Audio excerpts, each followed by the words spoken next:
Welcome to the next episode of Discipline, Desire, Dedication. My name is Dakota Lang, along co-host Garrett Cotton. Today we have the skunk on, Mr. Chance Lott. So welcome, big dog. Yeah, what's up, bro? How are y'all? Doing good. I've been waiting to get on this thing for a while now. Yeah. It's been watching a lot of other people come on to this thing, and me and Dakota being super close. It's like, damn, when am I going to get my shot, you know? But here we are. We got to kind of do a little deep dive of where the skunk comes from. I know you stink a little bit, but I was thinking the same.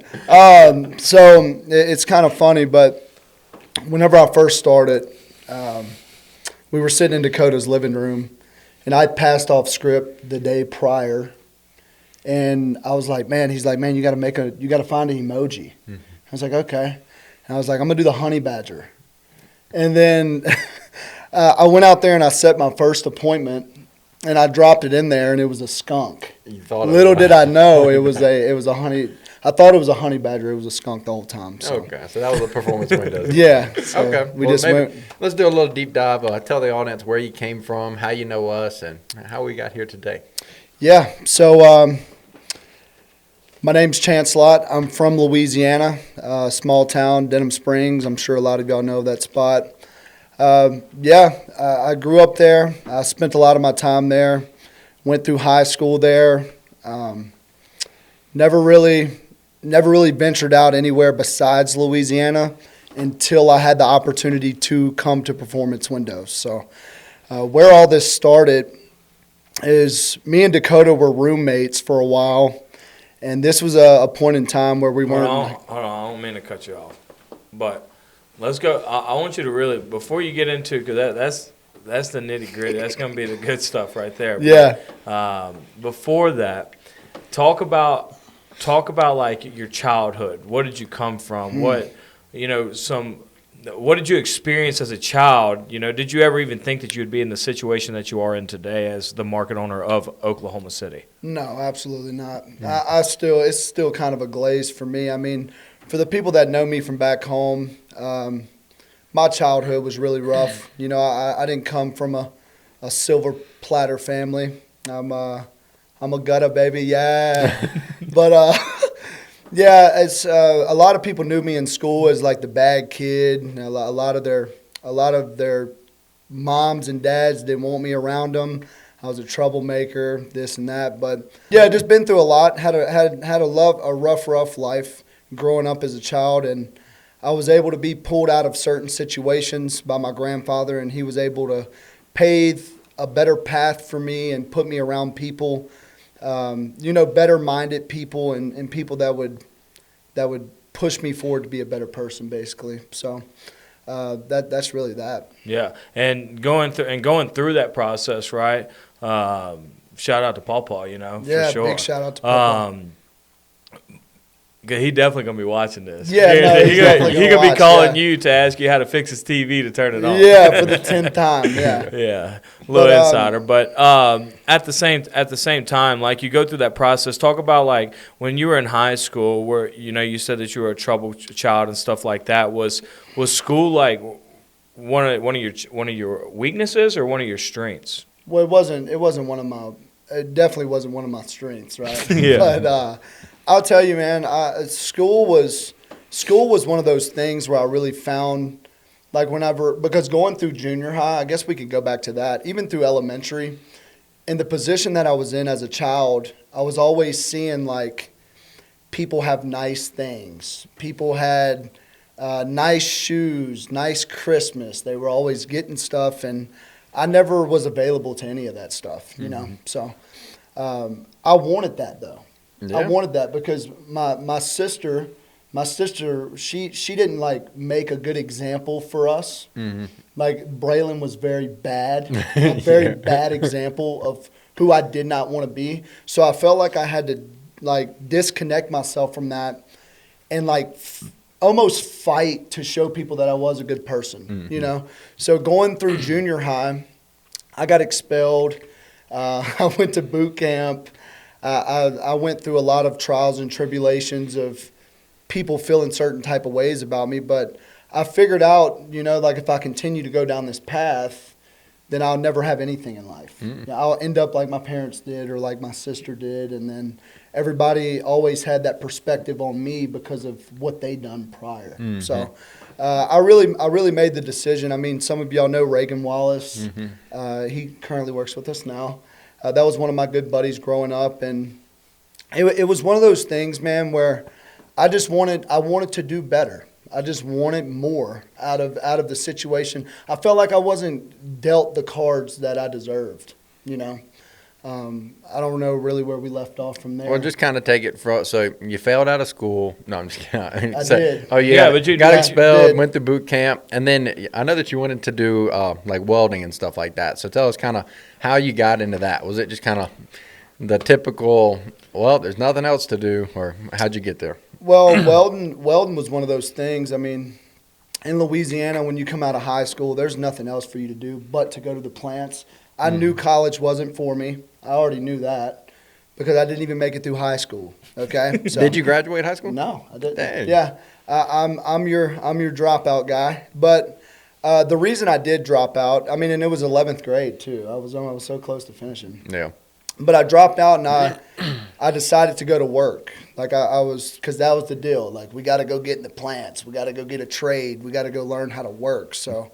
I would say, we had to go to work to survive. You know what I mean? To provide for yourself. You know, there wasn't nobody giving you handouts. No, you know there what was I mean? never no handouts for me. Never. Yeah. I was always, like I said, dude. I grew up very, very rough. The situations and the stuff that I've been through in my life, I'm very thankful for because I know what I do not want out of that. Right. But going back into that, I mean. I dropped out of high school, and then from there, my grandfather knew Eddie Risponi. He's the owner of ISC. So it's an electrical company. I don't know if you know of them, but I started out as a helper there, kind of got my feet wet. And then what I was doing through the electrical company was going to ABC school to be a welder. So not electrical. But I was using the company to get my feet in with the welding stuff. And from there, I just progressed. I progressed through that. I finally was able to pass like the structural stick welding test. What is because a lot of people have never experienced a day in the life of like working for a company like that in the plants and stuff. What is it? Describe what a day in the life of suppose an 11th grader, right? So what age would that be? Probably like 16 years old, right? 16 years old. What was a day in the life as Chance Lott as a 16-year-old kid going to ISC? Well, I was like 18. 18. Yeah, 18 years old. But still, the thing is that I was green. I was super green. And I was just a helper, you know. There was really no, like, stripe for me. I was just carrying everybody's tool bags. I was doing all the grunt work. But, but waking up, what time you had to be there? Oh, like 4:30 in the morning every morning. Yeah, 4:30 in the morning, doing what on all day? Like, what did your pulling schedule wire, look like? It was miserable. It was death. It sucked. I mean, I don't but the thing is like, yeah, we have people from Louisiana that watch this and they know the plant life, but people that are from our audience from different states and stuff like that, like, they don't truly understand what we mean, like plant work. You know what I mean? Going out there middle of June, 100 degrees, and, you know, you were working in the plants, and that's just miserable. You know, 12-hour days, 16-hour days. But going through that time, though, like you were saying, I want to kind of step back a little bit because I think this was like one of my biggest breaking points. I had worked as just a helper for so long in the electrical field, and then I figured out that I had an itch for welding because the welders made all the money. Yeah. I was like, I got to get into welding. Whatever I got to do to get there, I'll figure it out. So I went through welding school at ABC, and I got my certifications to stick weld, and then I started working for Pipe and Steel. It's a little company in Denham Springs. I'm sure they got a fab shop off of Arnold Road. But anyways, I went in there, and from there I just progressed. You know, I would stay after work to practice TIG welding because that's where all the money was. Like welding structure, you couldn't make any money. So ever since that, I was just had an itch for welding, and I put a lot of time and hours and just to get to the next level of that. which I was able to do. I was very successful at welding. I made a somewhat of a career out of it, you know. And so how long in total were you in the welding? I would say 5 years. Okay. Around 5.5 years, for And sure. we'll kind of go into like what was the end of the road for welding? Like, was it because you saw new opportunity, or were you also kind of hating the job, or where was your head at? Well, no, I mean, this. Oh, you just This saw was new the- opportunity? Right. This was kind of the end of the road for the welding career, but the welding was it was long hours, dude. Yeah. It was traveling. It was being away from family. It was the sacrifice for you were risking so much for not much at all, basically. And like I was saying, though, the biggest breaking point for me is whenever I became an actual certified combo welder. Yeah. So that's when you can stick, MIG, flux core, and TIG. Mm-hmm. Then you can go make the big money. You know what I mean? $45 an hour, double, $150 a day per diem. But I want to bring this up because I feel like this has a lot to do with the success that I've had here. Mm-hmm. Through those times of me trying to get to be a combo welder, Mm-hmm. I would almost do anything. Yeah. I would do anything. I'd stay late after work, like, hey, man, can I stay late? Can you help me practice? Whatever, blah, blah, blah. Well, I got into this fab shop. It's a Shaw fab shop in Walker. And that was I took a tacker position. Mm-hmm. I took a pay cut to go to this shop and learn, like, how to weld exotic metals and stuff like that. And I was making, like, $12 an hour, Mm-hmm. just tacking up pipe. Well, I was a crane operator at first because I had to pass a tacking test. So I was making like $12 an hour, and I wasn't making any money, dude, nothing. But the opportunity for me to become a combo welder was there. So I put in the long hours, crane operating, and then any on my lunch breaks, I would go bevel pipe the day before, and then I'd tack them up. And during my lunch breaks, I would weld continuously, and that went on for like 3 months, dude. 3 months went by of me doing that, like Friday, Saturday nights. Mm-hmm. They would leave the shop open for me to go in there and just weld. And because they had a night shift. In a fab shop, there's a day shift and a night shift, and I'd just stay in there all night and weld. And this is kind of like the last bit of that type of job field before you came to performance? Right. No, well, this is where it really took off because from there I went and passed I was a combo welder for Turner Industries. Mm-hmm. I worked for SWS, and then I got in with Turner Maintenance, and then I went from there. I worked a few jobs with them, and then I went with SWAT, Mm-hmm. and I welded with SWAT for a while, and that was good. But that was the end of my road there, Yeah. Yeah, I was thinking that you were saying like you were only there for 3 months, and then you were like, all right, after this, I'm not getting paid for what I'm doing, and that's kind of the experience that I had. I went into healthcare for 3 months, and that 3 months in healthcare, I was like, yeah, I'm working 6 days a week, I'm making less money than I was making at Chili's. I was like, the value of there's no quality in this life. Right. So, but it only took 3 months for me to open my eyes and say, hey. I got to have a new opportunity. So then I went into fine dining, and then which led me to here. Yep. for sure. And so, so from perspective, you saw whenever I left originally 4 performance windows. Yeah. Right? You were welding at the time. What were your thoughts when he left? You stupid.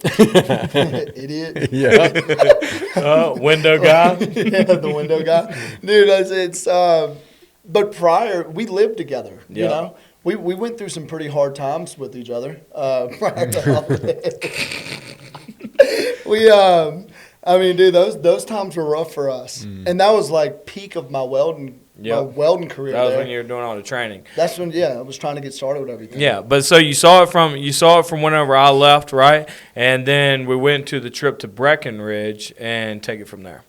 Yeah, well, so how all this even come about? I seen you leave, and I believe you had called me and mentioned it to me. You were trying to sell me on the job. Mm-hmm. Now that I'm here, I get it. But at the time, I was like, dude, you're stupid. Like, I would never do this. Yeah. You know what I mean? Like, you're risking everything.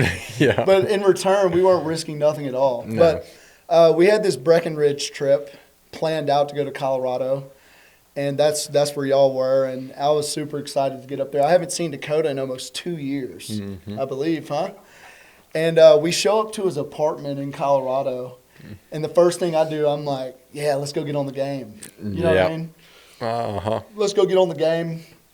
I heard he was coming back, and I was excited to see him. Well, he comes in the door, and I'm on his Xbox in the room. And he walks in this big-ass, like, snowsuit. And these big-ass lumberjack pants. I got on his ass about that. Hilarious. But anyways, he walked in, and he was on his phone, dude. He was on his phone just, like, scrolling. And I heard Boxer going off. Yeah. Beep, beep, beep, beep. I was like, dude, you going to come play the game with me? He was like, no, man, I got to get back out there. I was like, what's wrong with this dude? Like, you've changed so much, bro. Yeah. But that was – then we went – that's whenever we went to the cabin, right? Yep. So, yeah, we finally get to the cabin, and I think he was only there for a short period of time, dude. Very, very short period of time. But somehow we ended up, you know, it was me, Nick, you, and somebody else. We were all in the hot tub, chilling, talking, having a beer, you know. And he started selling me on this job. No, we were sitting at the bar in Breckenridge, and I seen $20,000 hit his bank account. Yeah. I seen I yeah. remember the conversation. He was like, I know it's coming. Yeah. A par bonus check hit his bank account, 20 G's. And I was like, dude, that is insane. I was like, dude, I just got off this turnaround, or I'm going on this turnaround with SWAT. I'm about to go make the money. He's like, you ain't making no money like this. Yeah. And when I seen that, I was like, holy shit. You know, like, this is crazy. And then the next day, I believe it was the following day, another 20 hit. Boom. I was like 40 G's in 2 days. I was like, all right, dude. Yeah. Tell me about it. You know? So Windows? Yeah, Windows, right? Get in Like this. selling Windows. He hit the knocker script on me at the bar. Oh, yeah. I thought he'd come up with the shit. Yeah. I had no idea. But we sat in the, so we were sitting in the hot tub in Dakota, and you started going over the job with me. And somehow we come to an agreement that I was going to commit to this thing. Yeah. He Sold. Yeah, so Deadline. Buy the ticket. Yeah, buying the ticket. He was like, all right. He was like, I was like, okay, dude. I mean, like, I got this turnaround. I was very adamant on going to hit this turnaround because I needed the money. Yeah, you know? to make it out there. I was like, yeah, I need the money, right? But I am coming. And Dakota was like, okay, let's put a date on it then. I was like, oh, shit. Like, he's serious. Yep. We bought the plane ticket, and I fully committed. At that point, we sat in the hot tub, and he put his hand out to me. He said, I put this on our friendship. Like, if you don't follow through with this, I'll never talk to you again in your life. Yeah. And then, from there, dude, I went and worked the turnaround with SWAT and Marathon in Garyville. I finished that out. And then through that time, I was learning the script. I believe you got on the phone too. Y'all sold me back. A couple times. Yeah, I remember the time when he was in the hot tub. He was telling me, I'm selling him this weekend. Well, I was telling him not to go. I'm like, dude, you're basic. I'm like, you're average. You want to go on a trip to Breckenridge. Like, you know how I am about vacations.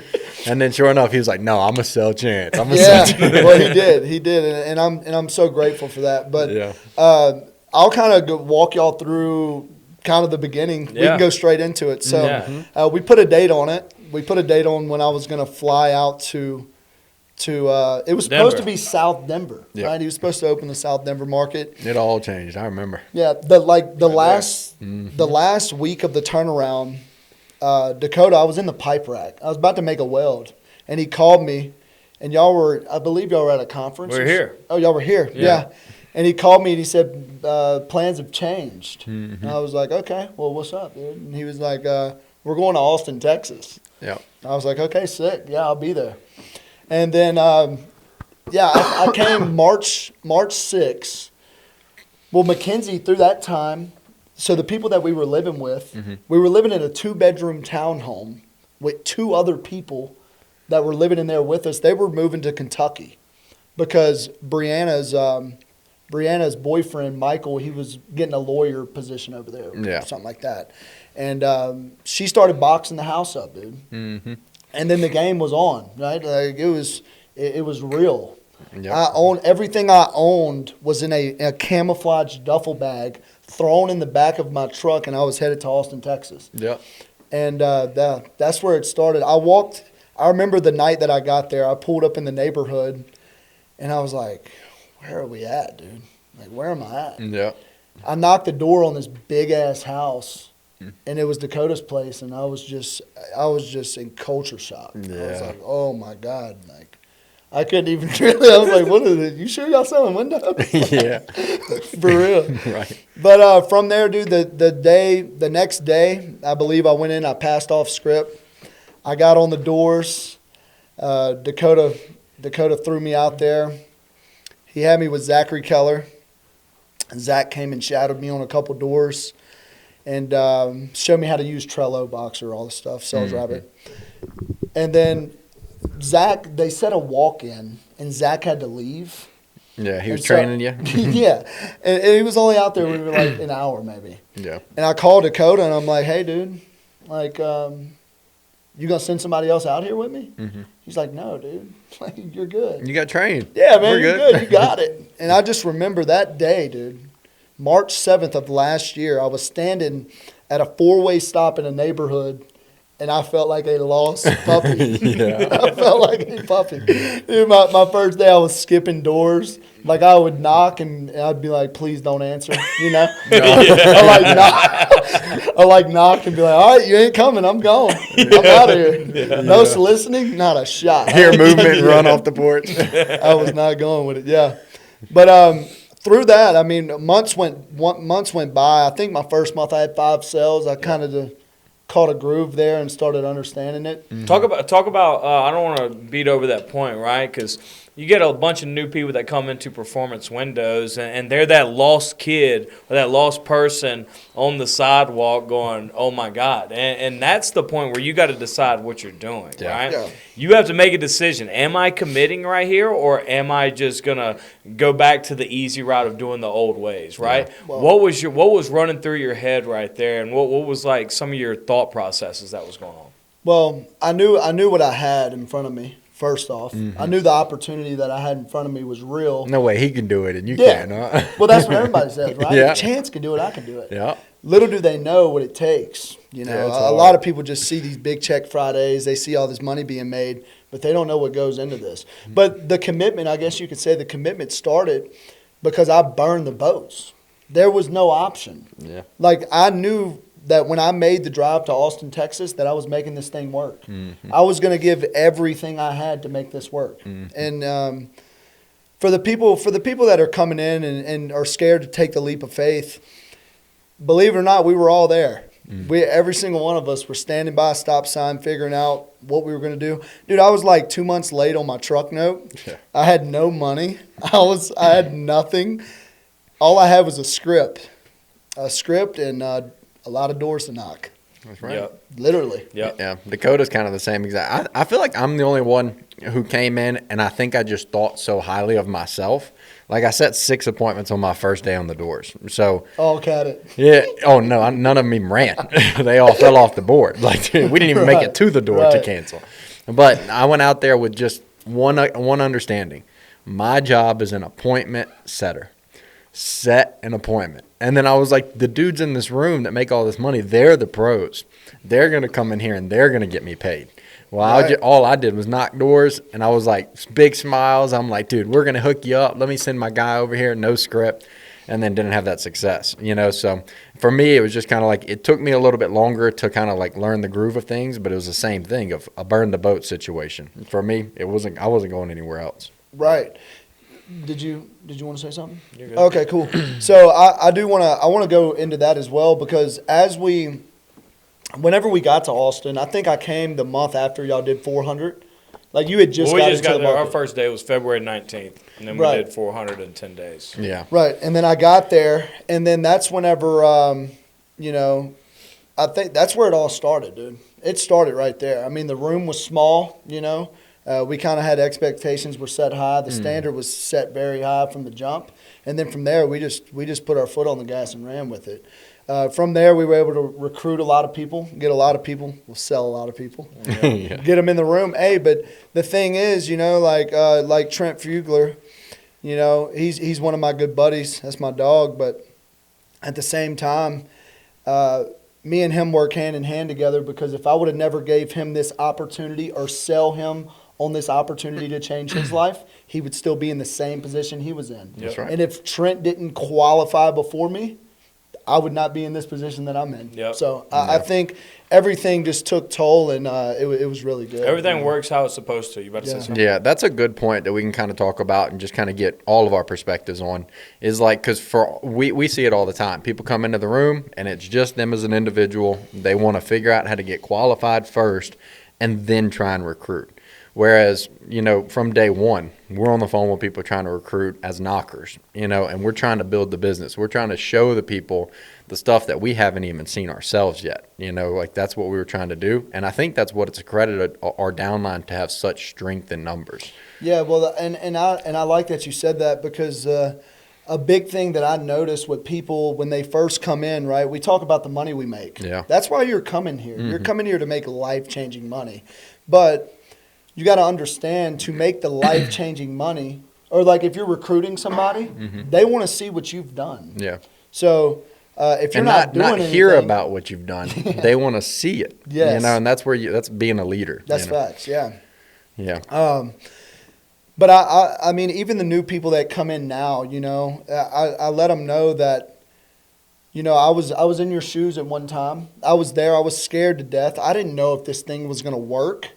I had no idea that this thing would work. And then months later, it all just fell. It all started working. When I noticed, I want to talk about that, dude, because I feel like a lot of people don't understand this. And kind of hit timelines too, like how long you were in each position as you're telling this part. Yeah, knocker. I was in the knocker position for 9 months. 9 months. It's a long time, by the way. Could not Hey, learn. look, it wasn't that I was not capable. You like this vacation still, and he doesn't want no. to go. Yeah. I was playing victim, is why I couldn't get there. I was knocker for 9 months, and then I was closer from November till July. May. May. I got my first call to be market owner in May, and that was to Albuquerque, and then I got this call about a month later to come to OKC. Yep. But I want to talk about the Albuquerque in a little while too. Okay, we can talk about it. Cool. We're coming. Good insight for viewers though. Yeah. No, it really because is. that's a big lesson that was learned in this process. But that's for sure. Yeah. But the knocking phase of things, I will say, going through those time periods, I remember you, Dakota. You used to hound me. You used to stay on my butt about it, but. Dakota always on your butt, huh? Yeah, always, all the time. And I'm thankful for him, though. I really am, because me and him had some very hard conversations. And all it came back to was me not doing everything that I said I was doing. Oh, yeah. Basically, that's it. It wasn't that the systems that we have in place here, right, 100% on script, 50 combos with homeowners, and then your swag is literally all the tools you need to be successful at the job. Mm-hmm. And then I was taking shortcuts, though. I get a sell or two, and then I let my foot off the gas. Yep. And then guess what? I was a 5 to 6 seller person a month. Yep. I was somebody you wanted in the office. You know what I mean? Somebody's going to stick around for a while. Somebody's going to hang around and be mediocre and just get along with, just get by. But Trent Fugler, I recruited him. Like I said, I think he was heading to the Army or something. It was a terrible move. I salute to all the people that do it. I'm very thankful for you. But Trent Fugler would have been a terrible Marine. But anyways, got him into my house, man. The deadline that you put on me, I lived in Dakota's house for 2 months. He was like, you're out of my house by this date here. And I think by him, he was always just trying to put pressure on us, pressure. And without deadlines, yeah, you never hit them. Like you'll never be able to do anything if there's not a deadline. But yep. I went and signed this lease on this big ass house in Austin, Texas. Mm-hmm. And at the time, Mackenzie, she was working for Cisco. She was making decent money, Mm-hmm. But it wasn't enough to pay all the bills and then pay for the recruits and everything like that. So Dude. I got Reagan in. He came in. Me and him weren't going to be able to live with each other because we clowned too much. Mm-hmm. So he went and lived with Dakota for a while. Then I recruited Trent. I got him in my house. And doing that one-on-one training with Trent and watching him grow as well, mm-hmm. I noticed that he started to get it, which I wanted for him, right? But he really lit a fire in me. Mm-hmm. Trent is the reason that I qualified. Oh, yeah. I truly do believe that because I noticed that whenever he went out there and got it, it made me want it 10 times more. I noticed that all the things that I was rejecting and leaving on the table, it was time to do it. So I think October, November, we were at Dakota's house. Trent qualified like the month before me. Mm-hmm. I was pissed. Oh, yeah. I was so mad, bro. And I walked in Dakota's house. We just got out the ice bath, and I looked Dakota Lang in his eyes. Him and Journey were standing in the kitchen. And I looked him in his eyes, and I said, I promise you, I will qualify October, November, and I will be in that closer room before November 23rd or November 17th. Yeah, well, I ended up qualifying like in half the time, both months there. But, that was a big chapter for me anyway.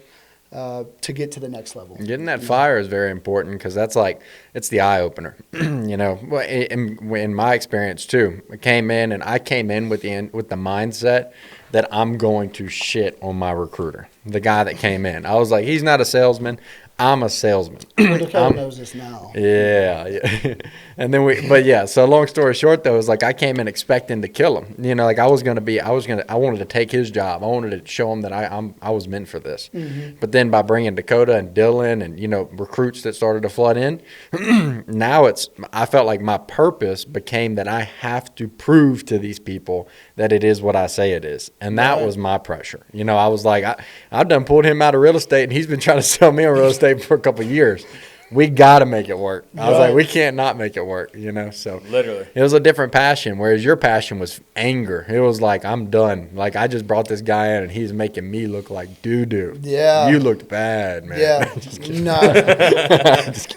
It was one of the biggest stress reliefs in my life. I know that. I knew once I got to closer I was going to be able to do good things. Mm-hmm. Just really though, I really solely believe on to get to the next level. This is, you have to dedicate a lot of your time. You have to sacrifice a lot of your time, and you have to be disciplined. Mm-hmm. You have to choose hard every single day. You have to do things you don't want to do, and you got to work 10 times harder than the person because everybody out there wants to get to the same spot you want to be in. Yeah. And it comes down to who wants it more. Yeah, we're all given the same 24 hours, and the only difference between wealthy people and poor people are the decisions you make in those 24 hours. Yeah, so, all right, so to tag in a little bit, so you get your call about market owner. So kind of walk us through a little bit of what you learned and what went through your head, your hesitations, things like that. Yeah, it was the call was amazing. Right? Who called you? Was it Kyle? It was Levi. Levi called you? Levi called me. Levi called me. I was about to go into a 5 o'clock appointment, and he was like, we want to make you market owner, And the place is Albuquerque, New Mexico. It's like fishing in a bucket, which we can see now. Yeah. But in that time, dude, I guess you could say that the new beginning of going to be a market owner was mind-bearing for me at the time. Mm-hmm. And then at the same time, I was like, man, Albuquerque, I was, instead of being a yes man for the growth, mm-hmm. I decided to choose to be comfortable. Yeah. It wasn't a specific place that I wanted to go. So it held me back. It did, And part of it's trying to control your path. Whereas your path is, it's out there for you. You just gotta be a yes man and take it. We're all in the right room. You're surrounding yourself with the right people, but it's a lesson learned. Yeah, but Albuquerque, man, whenever I got the call for it, I was scared, to be honest with you. I was scared. I didn't know who was coming with me. I didn't know how it was going to play out. And so you said yes on the phone right then, and then what happened? Yeah, I said yes on the phone. I got all excited, and then I got to thinking about it, and I was like, man, I just don't know about Albuquerque.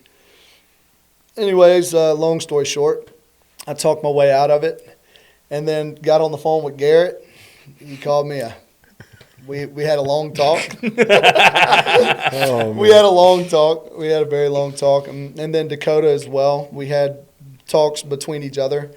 And then from that point, I just knew that, hey, I'm going to make Albuquerque work. We're going to go there, and wherever we go, we're going to make it happen. So by that time, it was already too late, and they had already filled the spot. So from there, I just had to get back on my closer grind. I had to go out there and just continue to lead in Austin and push, and I knew I was going to get the call again soon. And how much longer did it take for that call? About a month later. Yeah. A month time frame, yeah. It was an eye opener for you, yeah, and it was another purpose. It goes a whole nother thing to prove. You know, you got into that role, got that first phone call, and you thought you had it in the bag. And part of it too is like for us, we grew so fast. You know, 6 months as a knocker, 5 months as a closer, market owner. Whereas it was like 9 months as a knocker. Then you're coming up not a year. You're probably like 7 months, 8 months as a closer. At that point, November, December, through May, probably about 8 months. Yeah, whatever. somewhere up there. But it's 8 months as a closer, whereas like now you're just now getting good at this job. You know, so that probably was a hesitation. It was like, man, I'm just now figuring this out. I'm just getting the ropes of this, and then now we're taking the big jump. You know, Yeah. It's been awesome though, dude. It has. I'm not gonna say I would never say that. I wish I was in Albuquerque over OKC because I love where I'm at now. I love what we're building there, and we're going to do really big things for sure. Yeah. And so just on that topic of market owner, we can kind of wrap up with this a little bit, but kind of go into some of the things you've learned in your new role as a market owner, and that's been from July? August. So from August until now. November. What's been some of the biggest headaches that you've experienced? Some of the most promising things you've seen? I mean, it's been a lot. You know, it's been a lot. It's been a lot of change for sure. I've had to be a leader in more positions than I had to before. Mm-hmm. You know, everybody looks at me. Everybody asks Chance, "Hey, what's the problem?" Or if we're not driving revenue or we're not setting appointments, everybody's asking me that I got to fix all the problems, you know. Yep. So, but moving into the office and taking on a role into the market owner position, I guess it was kind of sticky because some of the people that have been around me in Austin, we were friends, you know. We were friends, and they knew me as a closer, and then now I have to crack the whip. Yeah. Now we have to have tough conversations. Now, and I think that was one of the hardest things for me, adapting to that. Not biting my tongue, just saying what I need to say. Yeah, building a new relationship with people who you have a relationship with. You know, that takes a lot of intentional change, right? And so what are some of the things that you learned you had to do to make that change? Well, I knew that I couldn't ask somebody to do something if I wasn't doing it, right? In the position that we were in, that we're currently in over there now, I mean, we're steadily growing and moving in the right direction, but I had to make sure I was holding the standard for myself. I had to make sure that I was getting out in the field and leading by example. Basically leading. Yeah, having presence in the field, making sure that I'm investing a lot of time into them. Into the newer people and into the closers as well. Yeah. Fake it till you make it is, I swear, the name of the game in our industry. Yeah, and we're still doing it. So. Yep. Hell yeah, bro. Well, definitely a lot of good information. If you were to give advice to somebody that is thinking about taking the leap of faith, what would you tell them? Bet on yourself because. You could definitely do anything that you want to do. It's just what are you willing to put in, right? So if you're willing to sacrifice, if you're willing to go without, if you're willing to go through hard times, you can almost have anything you want. You just have to be committed. Yep. You have to be committed 100%. And you can't have a plan B. If there's a plan B, plan A don't exist. So that's what I'd say. Yep. And that goes back to, you know, starting at whenever, first of all, when you're the knocker standing by the four-way stop, you know, what's your decision? You taking the easy way out or, you know, you're going to commit and burn the boats. So things get hard. Heck of a podcast, bro. We really appreciate you coming on. Had a bunch of good information. Where can people find you? Instagram? Yeah, I'm not really on the social media stuff, but I got a Facebook and I got an Instagram. Yeah, look up Chance Lott on Yeah. Instagram, and if you have any questions for him or are interested in starting with Performance Windows, Oklahoma City is a growing office, so a lot of opportunity there. But we appreciate you watching. Make sure to like and subscribe to the channel, and also share the post, and we'll catch you guys next time.